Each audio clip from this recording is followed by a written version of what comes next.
जेटिक smart class में आप सबका स्वागत है। और एडवांस अकाउंटिंग के इस क्लास में आगे है चैप्टर थर्ड, जिसका नाम है account purchase and sales order management. यानी हम कैसे परचेज ऑर्डर मैनेज करते हैं, कैसे सेल्स ऑर्डर मैनेज करते हैं, हम इसके बारे में पढ़ेंगे क्लास। ठीक है, नोट्स जल्दी ही आपको प्रोवाइड कर दिया जाएगा। सबसे पहले इंट्रोडक्शन देते हैं। कहा है it is very important for any organisation, ये बहुत ही महत्वपूर्ण बात है किसी भी संस्था के लिए who are dealing in inventory to maintain the track of order received. जो क्या करती है, इन्वेंटरी मैनेजमेंट करके जो मेंटेन करती है इसको, ट्रैक ऑर्डर रिसीव को, जिसको वो ट्रैक करती है जो ऑर्डर आपको रिसीव हुए या जो ऑर्डर प्लेस किए। जैसे आपने देखा होगा, जब भी आप ऑनलाइन कोई चीज ऑर्डर करते हैं तो बहुत सारे मैसेज आते हैं। पहले ऑर्डर प्लेस का मैसेज आता है, ठीक है, जैसे ही ऑर्डर डिस्पैच कर रहा उसका मैसेज आता है, ऑर्डर डिस्पैच होता है, फिर कब अराइविंग होगा उसका मैसेज आता है। सब चीज होता है नहीं होता है, यही सारी चीजें ट्रैक करना काम होता है। Proper tracking of order, sales purchase order, चाहे परचेज ऑर्डर की बात करें या सेल्स ऑर्डर की बात करें, इसको प्रॉपर तरीके से उसको ट्रैक करना इस चैप्टर में हम सीखने वाले हैं। ठीक है, कह रहा है on time delivery of goods to customer place. और इसमें कुछ बातों का ध्यान दिया जाता है कि जैसे कस्टमर कोई चीज ऑर्डर कर रहा है उस टाइम पे हम चीजों को डिलीवर करें। और क्या है, track the detail of goods which are yet to be received from the supplier, और उन डिटेल को भी हम ट्रैक करें जो which are yet received from the supplier, जो हमें सप्लायर से मिलने वाले है ना। सप्लायर को समझ रहे हैं, हम जब कर देंगे उसको भी ट्रैक करेंगे, हम जब भेजेंगे उसको भी ट्रैक करेंगे। करें टुडे बिजनेस, मतलब आज के व्यापार में क्या चल रहा है, व्यवसाय में word is slow order process maintain manually. बहुत स्लो हो गया है कि मैनुअली, मतलब हाथों से हाथों में आप ऑर्डर को मेंटेन करो। सिर्फ यही रीजन है, कंज्यूम द बिजनेस, यानी व्यापार चलाने में दिक्कतें अड़दंगा कर रहे हैं, अड़चन। ठीक है, hence it is very important to digitize complete order processing। इसीलिए अपने ऑर्डर प्रोसेसिंग को कंप्लीट करने के लिए हम डिजिटाइज कर रहे हैं। डिजिटाइज का मतलब डिजिटल, डिजिटल मतलब कंप्यूटर का उपयोग कर रहे हैं। किसी भी ऑर्डर को ट्रैक करने के लिए, उसके रिकॉर्ड को मेंटेन करने के लिए प्रॉपर तरीके से हम क्या यूज कर रहे हैं, कंप्यूटर का यूज। क्योंकि मैनुअली करना बहुत ही स्लो हो जाता है, और कहीं ना कहीं हमारा व्यापार यानी हमारा जो व्यवसाय है वो प्रॉपर तरीके से नहीं चल पाता है, कहीं ना कहीं इसकी स्पीड स्लो हो जाती है। ठीक है, कह रहा है by design you can, design करके आप क्या कर सकते हैं, यू कैन क्या कर सकते हैं, easily track the availability of inventory. आप ये चेक करते हैं कुछ चीज अवेलेबल है कि नहीं, चेक करते हैं ना आप लोग, कई बार और एक्स्ट्रा हो जाता है।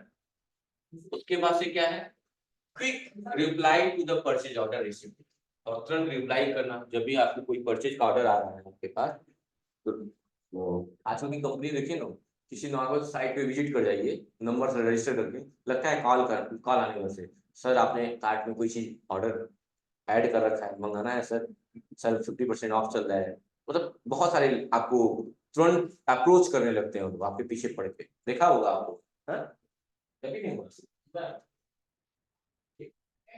तो कहीं दोबारा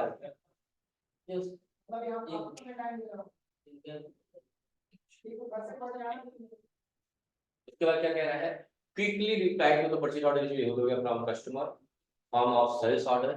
तो मान लीजिए अगर परचेज का ऑर्डर आपके पास आ रहा है परचेज के लिए, मतलब क्या आप क्या कर रहे हैं,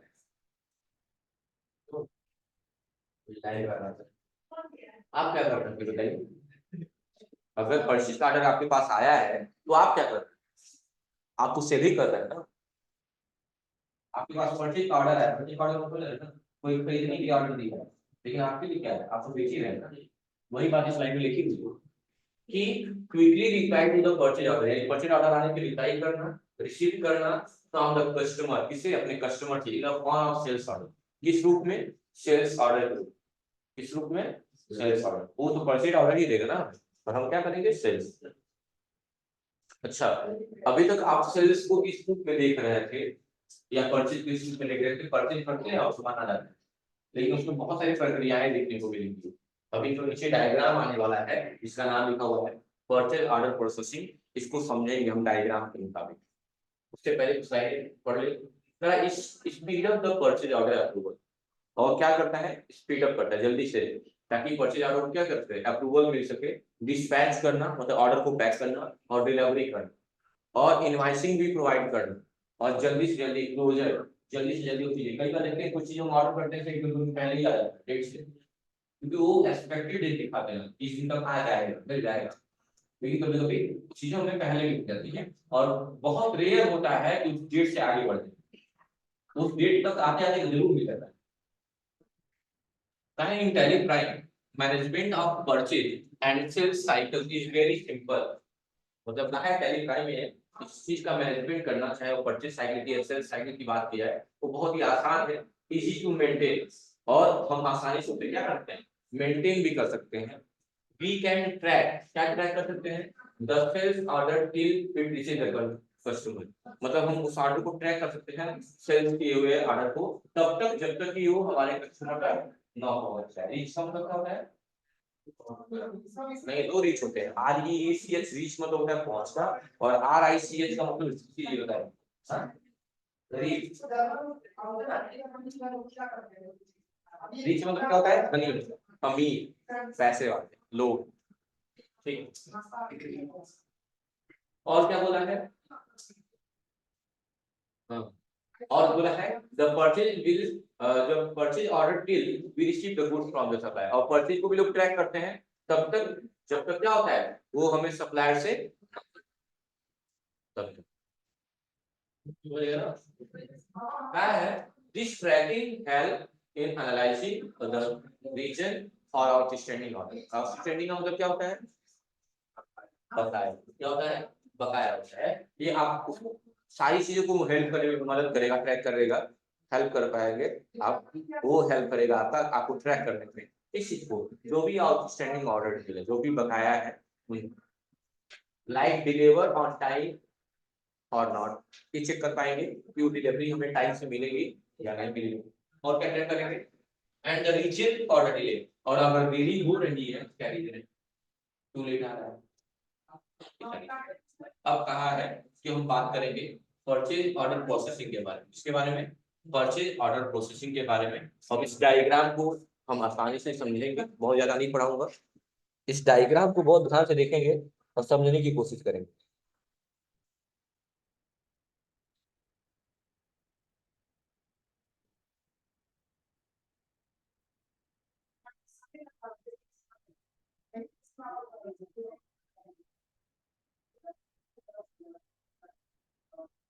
चलिए, कहा है purchase order processing, purchase order the processing is the journey of the purchase order, short form में पीओ बोलेंगे परचेज ऑर्डर, पूरा नाम परचेज ऑर्डर, शॉर्ट फॉर्म में एफओ बोलेंगे, पूरा नाम दिमाग में रखना है।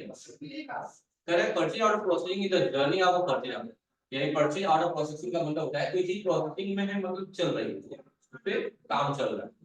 तो अभी तक हम यही जानते थे कोई सामान मंगाए आज या मिल गया, बात खत्म हो गई, नहीं, इसमें बहुत सारी प्रक्रियाएं होके गुजरनी पड़ती हैं। सबसे पहले क्या करना होता है हमें, सबसे पहले हम परचेज ऑर्डर देते हैं, भैया हमको 10 बल्ब चाहिए, एलईडी बल्ब, मान लो लेट एज्यूम, कितना बल्ब चाहिए हमें, 10 एलईडी बल्ब चाहिए, ओके। के बाद और 10 का रिक्वायरमेंट हमें आ गई, ये क्या हमने किया, हमने परचेज ऑर्डर दिया, क्या दिया, ऑर्डर किया।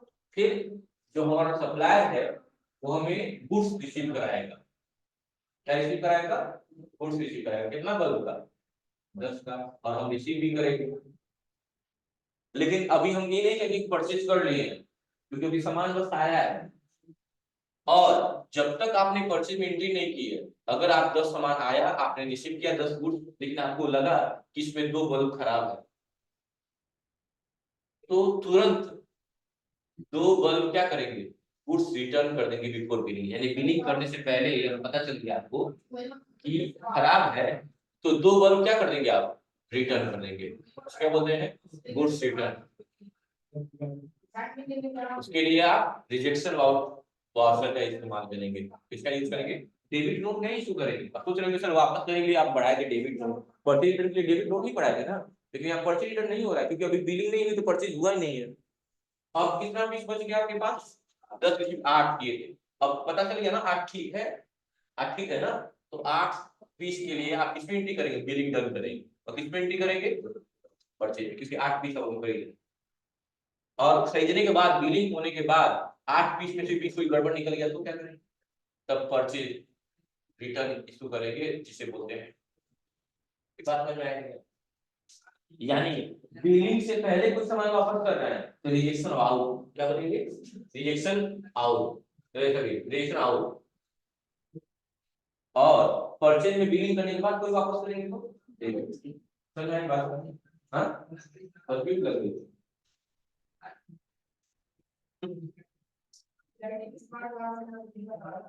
एक बार फिर से मैं रिपीट कर रहा हूँ, ध्यान देखिए।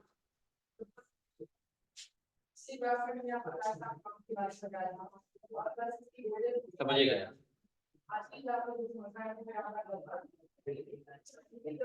अब देखिएगा ध्यान से, मैंने ही कहा कि आप नॉर्मली कोई चीज परचेज करते हो जाता है, बात खत्म हो गई। हमने ये कहा कि सबसे पहले आप ऑर्डर करोगे, मान लो आपको 10 पीस कोई सामान चाहिए, 10 पीस ले लिए। और कितने पीस का ऑर्डर किए हो, 10 पीस का। तो सप्लायर आपको कितने पीस का चीज प्रोवाइड करेगा आपको, यानी आप कितने का गुड्स रिसीव करेंगे, 10 पीस का ही रिसीव करेंगे। तो चेक भी तो करेंगे ना, चूड़ियां लेती हैं औरतें, चेक करती हैं ना, तब ना खरीदती हैं, उसके बाद वो वापस करेंगे नहीं, पहले घीस के चेक कर लेती हैं टूट नहीं रहा है, अगर टूट गया तो ठीक, वह नहीं लेंगी, और नहीं टूटा तो रख लेती है। वही बात यहाँ पे। तो 10 पीस आपको रिसीव हो गया और आपने चेक किया कि इसमें 2 खराब, तो 2 ले लेंगे, नहीं वापस करेंगे। तो क्या अभी तक हम परचेज में एंट्री किए हैं, नहीं किए हैं। तो अगर वापस करेंगे तो 2 पीस के लिए, जो 2 पीस हम वापस करेंगे उसके लिए हमें एक नया वाउचर यूज करना होगा, जिसका नाम है रिजेक्शन आउट वाउचर। जो दिखता नहीं है, लाना पड़ेगा। जैसे डेबिट नोट क्रेडिट नोट कहाँ दिखता है, शॉर्टकट की है ना, वैसे इसका भी होगा। तो कितना पीस बच जाएगा अब हमारे पास, 8 पीस। अब 8 पीस कंफर्म है ना, ठीक है, 8 पीस तो कंफर्म है ना, ठीक है। तो 8 पीस का एंट्री कहाँ हो जाएगा, बिलिंग डन करके कहाँ एंट्री कर लेंगे, परचेज ऑर्डर में, कि 8 पीस हमें रिसीव हो गया। अब घर आ गए आप, आपका सामान मिल गया आपको, बात खत्म हो गई। और अब इस 8 पीस में से एक भी पीस खराब निकलेगा तो उसके लिए आप क्या इशू करेंगे, गुड्स रिटर्न करेंगे बिलिंग का, और उसके लिए क्या इशू करेंगे, डेबिट नोट। यानी कि बिलिंग के बाद अगर हमें कोई चीज रिटर्न करना है तो डेबिट नोट, और बिलिंग से पहले कोई चीज वापस करना है तो रिजेक्शन आउट। समझ में आया कि नहीं आया, आया समझ में? वही बात यहाँ पे कहा गया है, ठीक है। और इसका सारा मैं दिखाना चाहूंगा पहले, क्योंकि अब नई कंपनी बनाएंगे, नया आइटम फिर से बनेगा, वो सब तरीका होगा।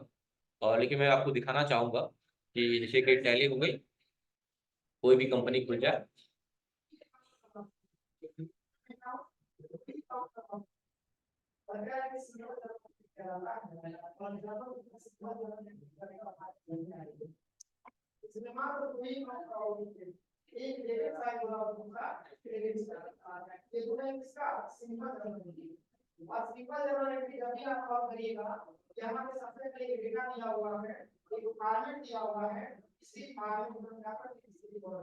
जैसे ही मान लो है, वाउचर में आगे देखिए सामने, वाउचर में आगे, वाउचर में आने के बाद, वाउचर में कहीं भी यहाँ दिख रहा है डेबिट नोट क्रेडिट नोट, कहाँ जाते हैं उसके लिए, अदर वाउचर में जाए, कहाँ जाते हैं, और अदर वाले में ही देखिए डेबिट और क्रेडिट नोट आ रहा है, लेकिन क्या कहीं रिजेक्शन आउट रिजेक्शन इन दिख रहा है, अभी भी नहीं दिख रहा है।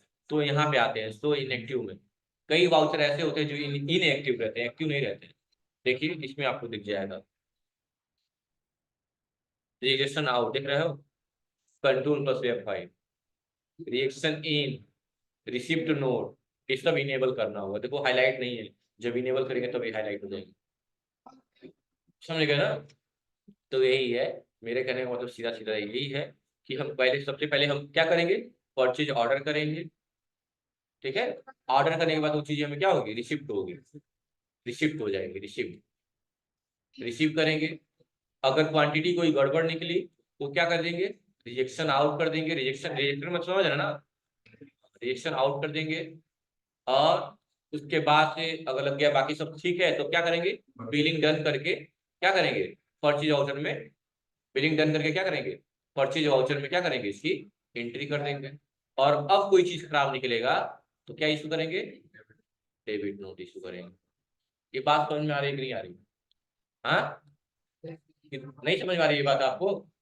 अरे कोई हाँ ना बोलेंगे आप लोग? हाँ, आ गया ना? तो डेबिट नोट इशू करेंगे, यानी सीधा सा बात ये है, बिलिंग से पहले रिजेक्शन आउट और बिलिंग के बाद तो डेबिट नोट।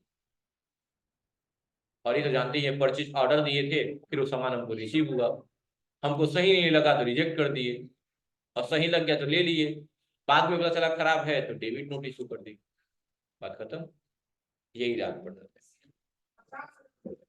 ठीक है, ऐसे सेल्स ऑर्डर के लिए भी समझना होगा, लेकिन एक दिन में ज्यादा नहीं, एक दिन में सिर्फ एक परचेज ऑर्डर समझिए, सिर्फ ये डायग्राम एक बार फिर से देख लीजिए, समझ लीजिए और याद कर लीजिए। क्या साथ साथ दिया हुआ है, देखिए, परचेज ऑर्डर क्रिएशन करेंगे, through purchase order approval, approval मिलेगा, रिसिप्ट होगा गुड्स का, इनवाइसिंग होगी, and the purchase order contain the following detail. क्या क्या डिटेल होने चाहिए परचेज ऑर्डर में? सप्लायर का नाम होना चाहिए, भाई कोई सामान आप ऑर्डर कर रहे हैं तो कहाँ होगा, क्या डालते हैं, नाम होना चाहिए, स्टॉक आइटम का नाम, क्वांटिटी यानी कितनी चाहिए ये भी, और डेट, और ऑर्डर डेट, आपका ऑर्डर यानी ऑर्डर का डेट चाहिए।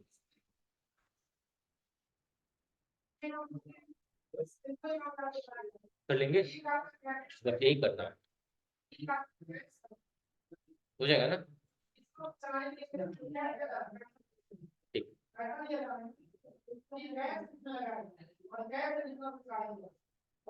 अब वही एक्सप्लेनेशन चार्ट दिया हुआ नीचे, वही बात समझाई गई होगी नीचे, ये रहा। अब टाइम नहीं लगेगा पढ़ने में, एक्सप्लेनेशन चार्ट में वही चीज समझाया गया आपको का, क्या कि placing purchase order, it is an order, ये क्या है, एक ऑर्डर है, place by the business entity, जो बिजनेस के एंटिटी के द्वारा ऑर्डर किया गया है, to supplier for the delivery specifying goods the given price. और क्या होता है, एक उस पार्टिकुलर चीज को एक उचित मूल्य पे आपको प्रोवाइड किया जाता है, and at the pre determined time. और क्या है, प्री, प्री का मतलब जो पहले से फिक्स होता है, देखते हैं कोई सामान ऑर्डर करते तो पहली डेट बता दिया जाता है कब डिलीवरी होगी, तब आप सामान को ऑर्डर करते हैं। अगर कोई चीज तत्काल में चाहिए आपको 2 दिन के अंदर, और दिखा रहा है 27 जनवरी, तो ऑर्डर करते हैं, नहीं करते हैं, प्री डिटरमाइंड टाइम होता है, यानी पहले से निर्धारित होता है। ठीक है, in Tally Prime this detail are recorded in purchase order voucher. तो कहाँ रिकॉर्ड किए जाते हैं, परचेज ऑर्डर वाउचर। ठीक है, ऑर्डर देने के बाद क्या होता है, सामान रिसीव होता है, ऑर्डर देने के बाद क्या होता है, सामान रिसीव होता है, वही लिखा है, रिसिप्ट ऑफ गुड्स, कह रहा है हेयर गुड्स आर रिसीव्ड, यहाँ क्या होता है, गुड्स प्राप्त होता है, किससे, सप्लायर से, अगेंस्ट द परचेज ऑर्डर, जो हमने परचेज ऑर्डर किया था उसके तहत। जाहिर सी बात, हम किसी को पैसा कब देंगे, हाँ, लूट लेंगे, जब उससे कुछ खरीदे होंगे, और उसी रेफरेंस के द्वारा भाई उसको पैसा देंगे या लेंगे, या क्या पैसा किसी से क्यों लेंगे, किसी ना किसी रेफरेंस के तहत ही लेंगे, कोई होना चाहिए ना रीजन, वही बात है। अच्छा, उसके बाद से क्या होगा, रिजेक्ट होने के बाद क्या होगा, रिजेक्ट करेंगे आप सामान को, रिजेक्ट करेंगे ना अगर खराब हुआ तो, जरूरी नहीं रिजेक्शन होगा ही, लेकिन हो सकता है, चांसेस बनेंगे। Rejection goods, something goods that are rejected and send back to the supplier, जो सामान रिजेक्टेड होता है वो कस्टमर के द्वारा अपने सप्लायर को क्या कर देता है, वापस कर दिया जाता है। This voucher is recorded only in case of rejection order, और इस वाउचर का इस्तेमाल तभी किया जाता है जब आप किसी चीज को रिजेक्ट करते हैं। Correct, if there are no rejection then the following step should be followed, अगर रिजेक्शन नहीं होता है तो ये स्टेप फॉलो करने होंगे, क्या क्या, in Tally Prime this detail are recorded rejection out voucher. इसका इस्तेमाल कहाँ करेंगे, सीधी सी बात, एक बात याद रखिए, बिलिंग से पहले, परचेज में एंट्री करने से पहले कोई सामान वापस कर रहे हैं, रिजेक्शन आउट वाउचर का इस्तेमाल करेंगे, और परचेज में एंट्री करने के बाद आप कोई चीज वापस करना है तो डेबिट नोट इशू करेंगे, सीधी सी बात, कई बार रिपीट कर चुका हूँ, कोई दिक्कत? ठीक, बस यही बात समझा है, और लास्ट में वही पर्ची रिटर्न कर देती है, बस कर लेंगे ना, बस यही कर लीजिए आज के लिए, कल से पढ़ेंगे सेल्स ऑर्डर के बारे में, फिर क्वेश्चन स्टार्ट हो जाएगा। Thank you.